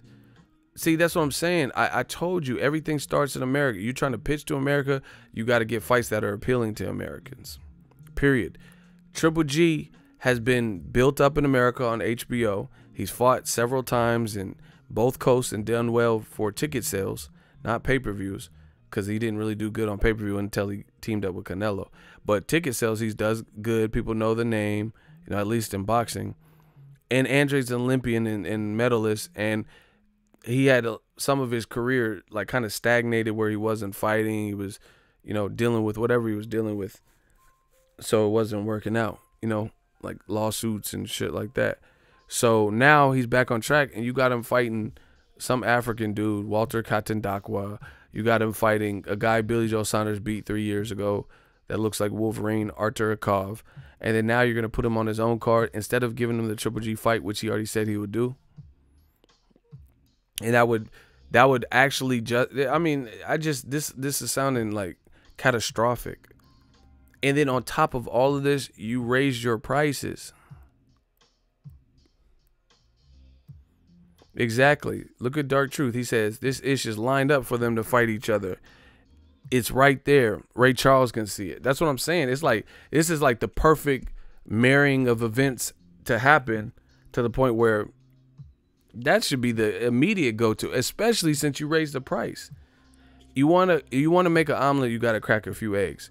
I hope DAZN does the right thing and makes that fight.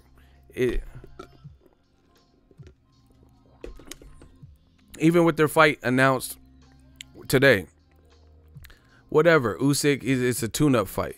But see, listen, how many fights like this that don't appeal to Americans really directly?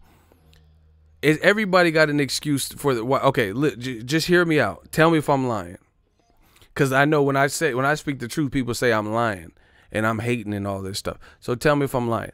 Everybody has an excuse with DAZN to make their first fight not really something we're craving, right?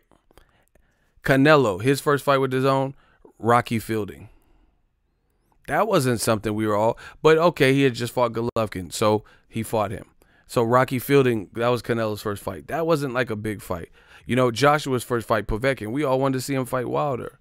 You know, Usyk moving up, you know, so his first fight at heavyweight. Carlos Takam, okay, because he's moving to heavyweight. Golovkin, they're talking about Hassan Endam. Oh, he just, you know, it's his first fight with DAZN.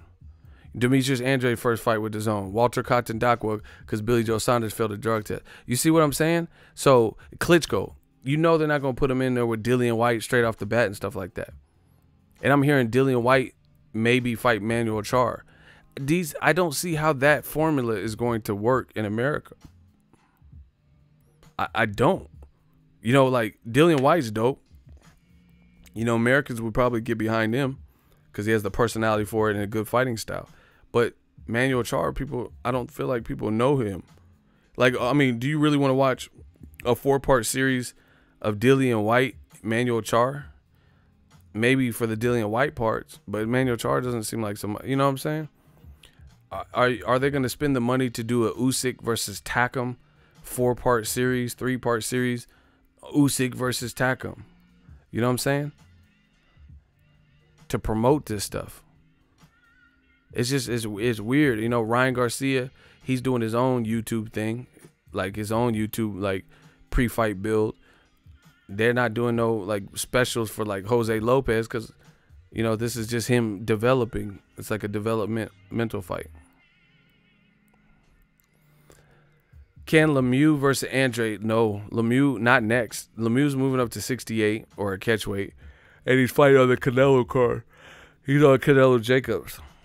That's what I'm saying. So I don't understand what, like, it seems like all the cards are aligned for Andre to fight Triple G, but they refuse to make that fight.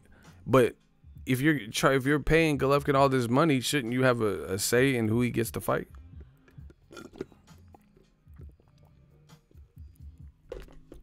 And again, old media keeps doing this. You said you got robbed versus Canelo, so you should be good. Niggas get robbed every day, B. Like, if you really felt you got robbed versus Canelo, why do you have to take a tune-up?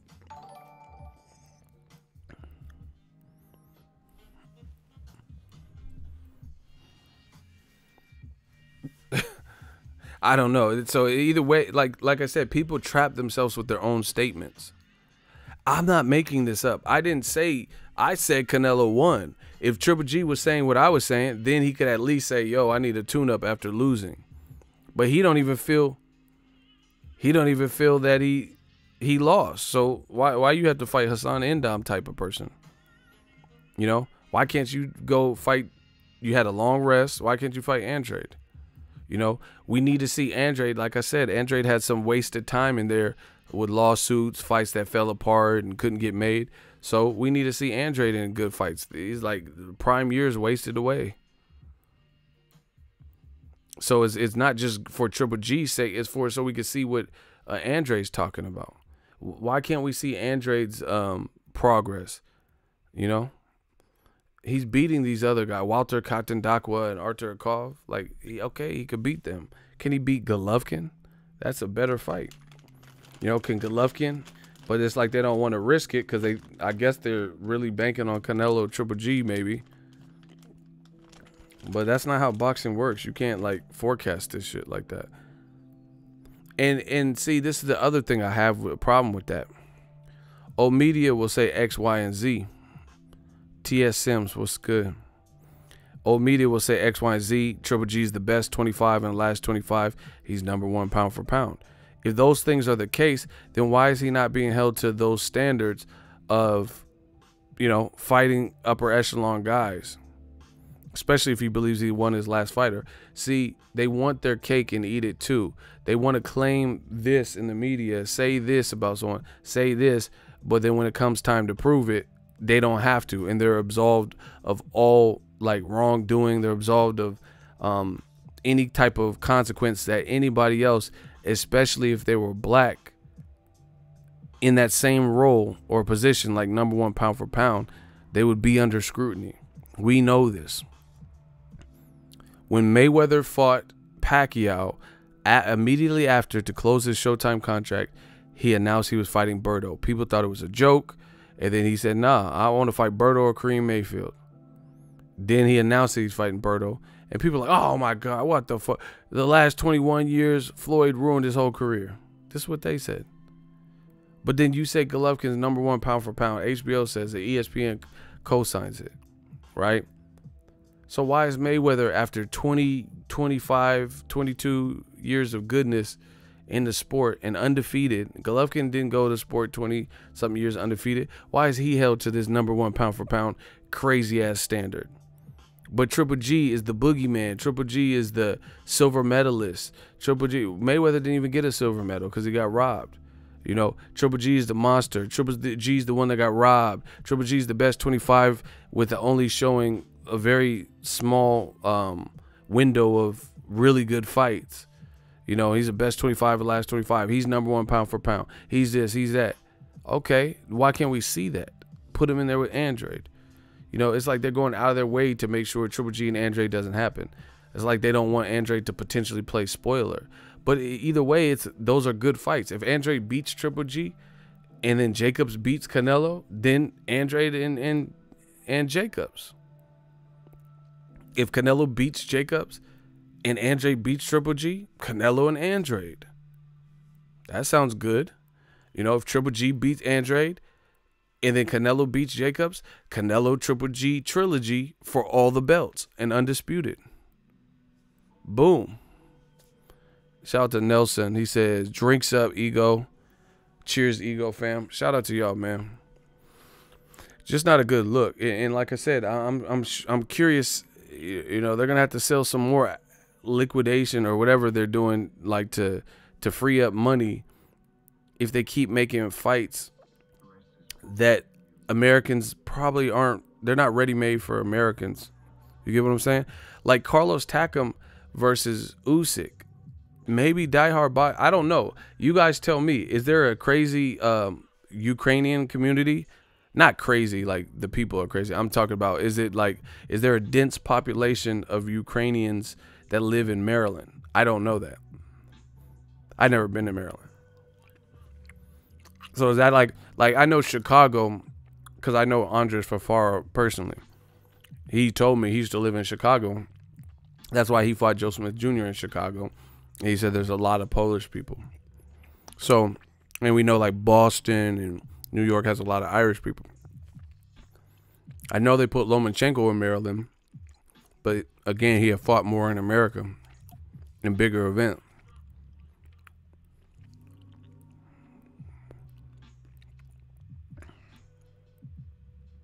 So I'm just wondering what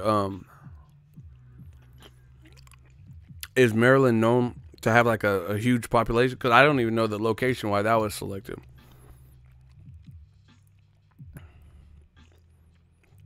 See, that's what I'm saying. It seems like a random location, to be honest. Maryland.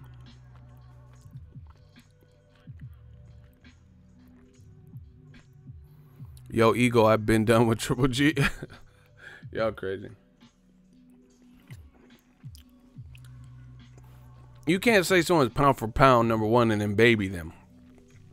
I'm not saying every fight has to be like you have to fight Deadpool and, you know, Death Warrant. But come on, man.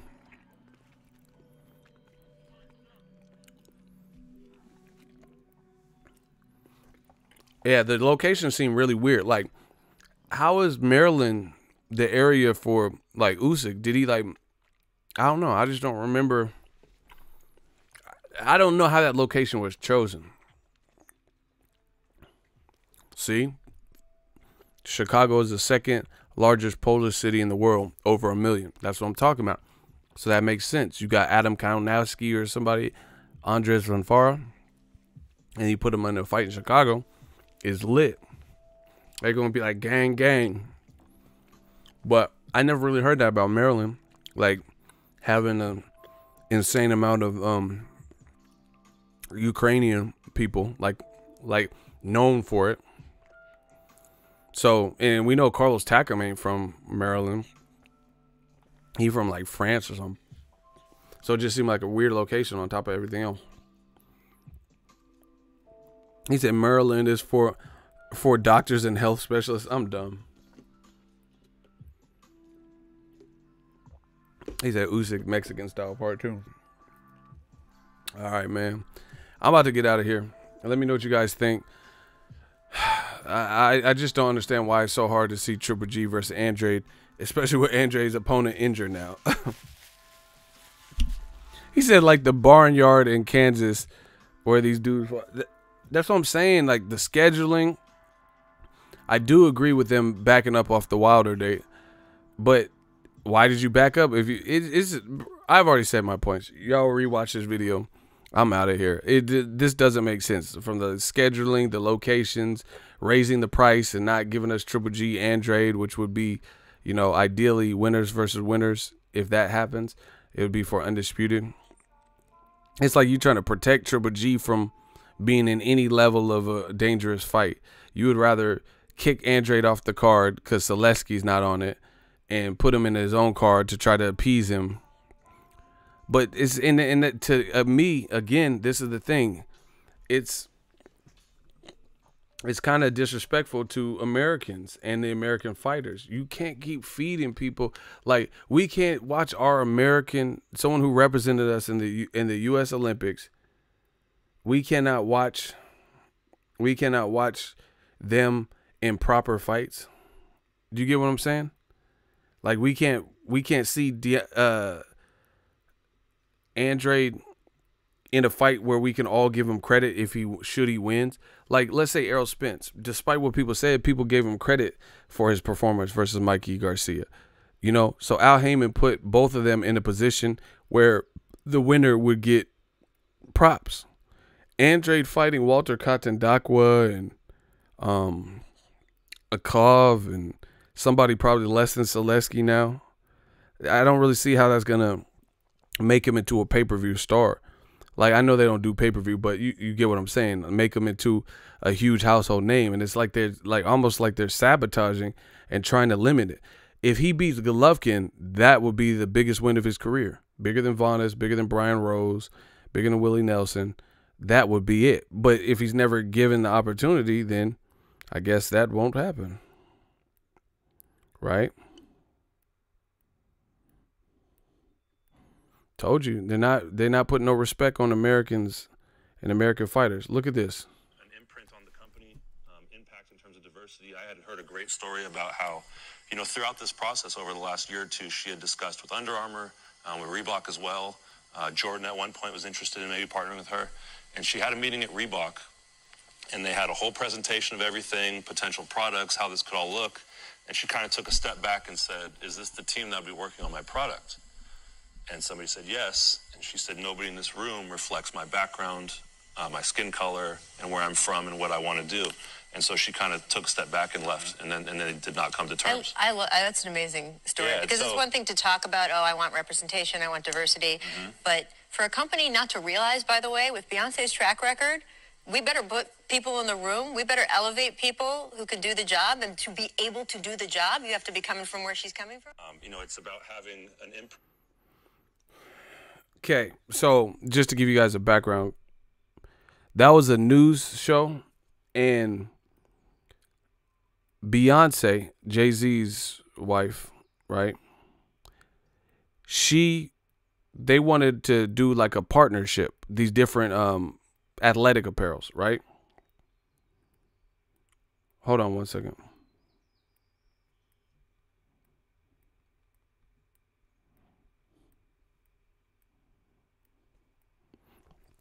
Okay. Beyonce, Jay-Z's wife, singer, former member of Destiny's Child, right? They wanted her to partner. Different companies wanted her, like Under Armour, Nike, Reebok, and Adidas. It just came out today or yesterday that she had teamed up with Adidas. But with this guy, he's like a PR person or whatever, and he was telling a story to the co-host on the news show about Beyonce. He says at one point, Team Jordan, Nike wanted her, but it got to a point where Beyonce had a meeting with the people of Reebok, and they had presentations and slideshows of what they could do with her and like kind of potential ideas that they were tossing at her.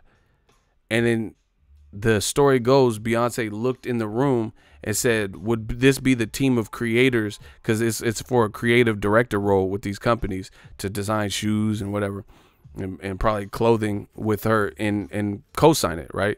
So she looked at the team with the slideshows and the pictures and the photos and this vision board, and she looked and said, are these the people like that I would be working with to produce this clothing line and this athletic apparel and these shoes? And they're like, yeah, this would be members of the team. And she was like, no one looks like me. No one has my same skin color. No one looks like they have the same background as me. there's not enough like diversity. So she opted to not go with Reebok, and then now it just came out that she went with Adidas. So I guess I'm the Beyonce of boxing, because I'm bringing up the same issues. So shout out to Beyonce, shout out to Sean Carter, aka Jay-Z. Stand for something. She seen that there were not enough people in the boardroom that resembled her. So she's like wondering, like, how's my visions, all of my visions, going to come into fruition how I want them to, creatively, and nobody looks like me. You know, obviously she knows people's talking and mannerisms, so there's physical things she can see, and none of it looks like similar to her. You know, she's not hearing nobody with an accent, nobody's doing this, nobody's doing that, blah blah blah. And that's, man, I'm so glad I do what I do and how I do it, because I love creative control, and I feel her on that. You know, you don't want to just, Beyonce's worth $1 billion, her and Jay-Z and shit. You know, she's worth $1 billion. She don't want to just tie her name to something if she's not happy with the final project. You know, and this the same thing is happening. Same thing is happening in boxing. A lot of these companies, they have money. You know, they might want to work with somebody, but they're not doing enough. There's not enough diversity, not enough people of color. There's not enough cultural awareness and different things that would entice certain people to come and share that vision. Like Jordan Peele, he's doing different things. He told you, he says, I plan on casting people of color. Like, you know, he wants to tell his stories a certain way. You can't get mad at him. Hollywood's always done that. Alfred Hitchcock, he wasn't putting like, you know, a ton of black characters or Mexican characters as main characters in all of his movies, all of his, you know, the birds and shit like that. So you can't get mad if Jordan Peele wants to do that. And the thing is, you know, like Nipsey Hussle said, you have to support your, rest in peace Nip, neighborhood Nip. You gotta support your community and where you come from, and there should be some unity and different things like that, and there should be diversity. That's what's happening in boxing. There's a lot of people that they got money, and these different companies, you see they got money, but then there's nobody that looks and sounds like you, can relate to you, jokes like you, shares the same, you know, playlist type of music that you listen to, shit like that. They don't dress like you, they don't act like you, and then they want to make money off you. That's what it's looking like with Dazn. They got to get in touch with what the American boxing public wants. And that's the great thing. America is a melting pot. It's not black or white. It's black, white, Mexican, Puerto Rican, Asian, you know, Polynesian. There's everything in between. So I think they should do a better job of appealing to American fans. American, whatever that entails, to have a cultural diversity or awareness, you know, put out surveys. They don't have like culture. You know, they think Carlos Takam and Usyk is what people want to see in Maryland. Like, maybe, you know, maybe it sells out and it does crazy numbers. I don't know, because they don't release the numbers, but you guys get what I'm saying. David Price and Cash Ali and biting each other, that doesn't really resonate with Americans. You know, like, here's an example, and I know I'm killing it right now. Hold on. Name, you guys ready? I want to play a game. This is only for Americans. This is only for Americans. If y'all want to play this game, can I get a hell yeah?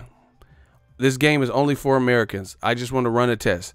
If you're American, you can answer. If you live in America, you can answer. It's just a test. This is not to like outcast anybody. Just a test. And then it doesn't matter after that point where you're from. If y'all want to play this game, can I get a hell yeah? But I just want the Americans to answer if you live in America.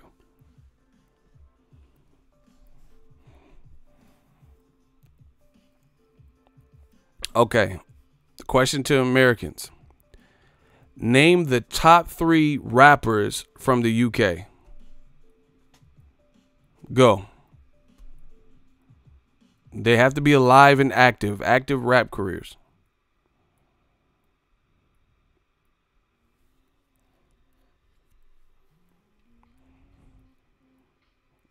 Come on.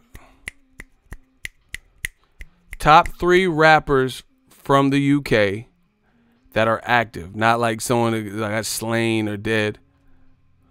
Someone said 21 Savage. Man, bro, stop. Someone says Dylon. See, y'all playing around. Nines, AJ, and Tracy. I don't know who the fuck none of that is. Skepta. I don't know who the fuck that is. Slick Rick. Dizzy Rascal. I thought he was from Canada, but Stormzy. See, I feel like some people are from the UK answering. Fury and AJ. Okay, well, I think it pretty well summarizes what I'm trying to say. People say, I have no idea. Someone said Dipset. You know, people playing around and shit. See, that's what I'm saying. So that's the case in point. They could be the hottest British MCs, but nobody really knows who they are. It's a different world. It's a different culture. It's a different, different sound, a different everything. You know, I'm not saying there's no one that's dope. I don't know. But you tell me. People keep saying 21 Savage, and nobody even knew he was from Britain. And I said that they're from the UK, actively, you know, not like 21 Savage who was living in Atlanta. Dave Giggs. Who the fuck is Giggs? Who's M. Hunchu? That sounds like some chips or something. Bro, hey, bro, I'm out. See, look, y'all Googling sass. I don't that's what I'm saying. Once again, case in point. So imagine putting at Madison Square Garden Googly Boog and Gigs and Sags without giving them exposure in America. Come on, bro. And this is how you know America's big. Because guess what? The biggest American fucking rappers, England knows who the fuck they are. You know what I'm saying? You because I see it. It'll be Royce the 5'9" and Eminem. They be touring in Europe and Germany and all types of different places. You know but you know who Cardi B is. That's what I'm saying. It's such a vast place. It's different. I try to tell y'all. Y'all know who Tupac is. Y'all know Nipsey Hussle. You get what I'm saying? So that's how big America is. You know all our shit. You know who LeBron James is. You know who Dwayne The Rock Johnson is. You know who Kevin Hart is.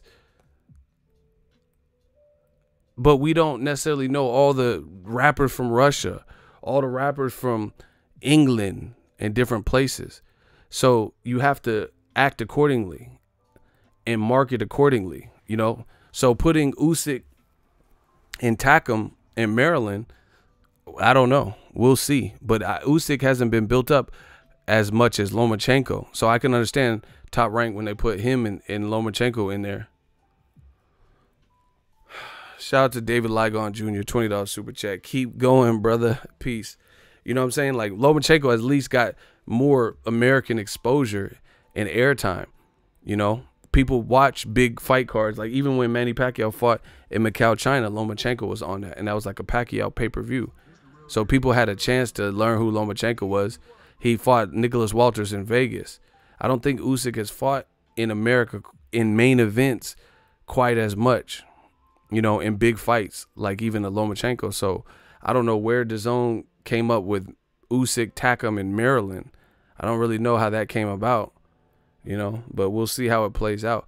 Dazn, like Beyonce was saying with Reebok, that's why I told y'all, Dazn should have reached out to me. I know this game.